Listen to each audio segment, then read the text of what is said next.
আচ্ছা, শীতকালে সন্ধ্যেবেলায় চা বা কফির সাথে যদি একটু গরম গরম ভেজিটেবল চপ হয়, কেমন হয় বলো তো?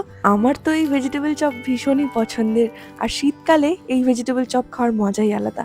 কারণ বাজারে নতুন ফ্রেশ ফ্রেশ সবজি দিয়ে ভেজিটেবল চপের স্বাদ যেন আরো দ্বিগুণ হয়ে যায়। তো চলো আজকে বানানো যাক একদম মুচমুচে ভেজিটেবল চপ। তো প্রথমে আমি এখানে নিয়েছি একটা গাজর আর একটা বিট। কারণ এই দুটো দিয়ে আজকে অনেকগুলো ভেজিটেবল চপ হয়ে যাবে। তো প্রথমে বিট আর গাজরের খোসাটাকে ছাড়িয়ে এবার গ্রেট করে নেব। তোমরা চাইলে একেবারে ওই আলুর সাথে বিট গাজরটাকে টুকরো করে সিদ্ধ করে নিতে পারো। তবে এইভাবে গ্রেট করে নিলে কিন্তু ভেজিটেবল চপটা খেতে বেশ ভালো লাগে। তো আমার এখানে বিট আর গাজরটা গ্রেট করা হয়ে গেছে। এবার এটাকে আমি একটু সাইডে রেখে দেব।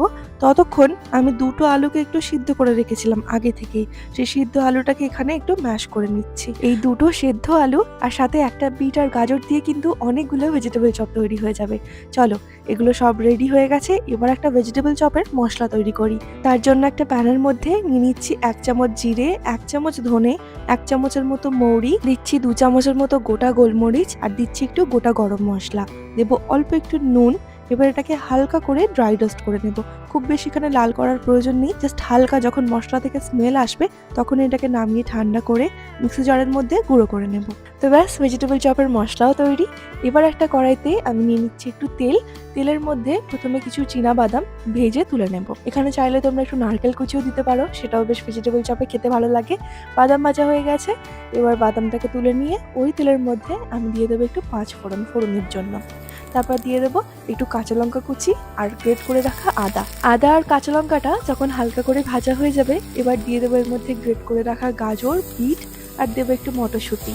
দিয়ে দেবো স্বাদ মতো একটু নুন, একটু হলুদ গুঁড়ো, একটু লঙ্কার গুঁড়ো আর দিচ্ছি একটু চিনি। ভেজিটেবল চপ একটু মিষ্টি মিষ্টি হলে সেটা খেতে বেশ ভালো লাগে, তাই চিনিটা কিন্তু একদমই স্বাদ মতো দেবে।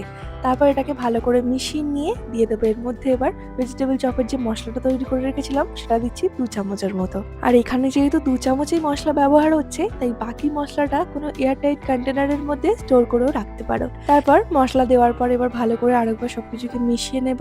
এবার দিয়ে দেবো এর মধ্যে যে দুটো আলু প্রথমেই সেদ্ধ করে ম্যাশ করে রেখেছিলাম, সেই সেদ্ধ করা আলুটা। এবার এই সেদ্ধ আলুর সাথে মশলাটাকে একটু সময় ধরে ভালোভাবে মিশিয়ে নেব। তো এখানে মশলাটা বেশ ভালোভাবে মেশানোও হয়ে গেছে। এবার এর মধ্যে দিয়ে দেবো একটু কুচি করে রাখা ধনেপাতা, দিয়ে দেবো আগে থেকে ভেজে রাখা বাদাম আর দিয়ে দিচ্ছি 1 চামচের মতো একটু ব্রেড ক্রাম্বস। এই ব্রেড ক্রাম্বসটা দিলে কিন্তু বাইন্ডিং এর জন্য বেশ ভালো কাজে আসবে। তারপর এই পুরটাকে নামিয়ে একটা প্লেটের মধ্যে ঠান্ডা করে নেব। পুর যখন ঠান্ডা হয়ে যাবে, তারপর হাতের সাহায্যে অল্প অল্প করে ভেজিটেবল চপের পুরটাকে নিয়ে যে কোনো পছন্দ মতো শেপে গড়ে নেব। তো এখানে ভেজিটেবল চপের শেপটা আমি লম্বা লম্বা রেখেছি, কারণ এইভাবেই আমরা দোকানে খেয়ে থাকি সাধারণত। তাই তোমরা তোমাদের পছন্দ মতোই শেপটা দিয়ে নেবে। তারপর সব চপগুলো যখন গড়া হয়ে যাবে, তখন কর্নফ্লাওয়ার আর বেসনের ব্যাটারে চুবিয়ে ব্রেড ক্রাম্বস আর কোট করে নেব। এই বেসনের ব্যাটারটা কিন্তু 1 কাপ বেসন, 1/2 কাপ কর্নফ্লাওয়ার, স্বাদ মতো একটু নুন আর জল দিয়ে এটাকে তৈরি করে নিয়েছি। তো এখানে সব চপগুলো আমার গড়া হয়ে গেছে। এইভাবে তোমরা ভেজিটেবল চপ কিন্তু কোনো এয়ারটাইট কন্টেনারের মধ্যে ফ্রিজারে স্টোর করে রাখতে পারো। তো এবার আমি চপগুলোকে ভেজে নেব। তাই কড়াইতে তেল গরম করে এক এক করে চপগুলোকে দিয়ে দিচ্ছি তেলের মধ্যে। এবার মিডিয়াম ফ্লেমের মধ্যে ভেজিটেবল চপগুলোকে লাল লাল হয়ে যাওয়া পর্যন্ত ভেজে তারপর তেল ঝারিয়ে তুলে নেব। তো কত সহজেই তৈরি হয়ে গেল আমাদের একদম গরম গরম মুচমুচে ভেজিটেবল চপ। এবার এটাকে একটা প্লেটের মধ্যে সার্ভ করছি। এর সাথে দিয়ে দিচ্ছি একটু টমেটো সস, একটু কাসুন্দি আর দেবো একটু স্যালাড। তো শীতের সন্ধ্যেবেলা এরকম গরম গরম মুচমুচে ভেজিটেবল চপ হলে তো আর কিছুই চাই না।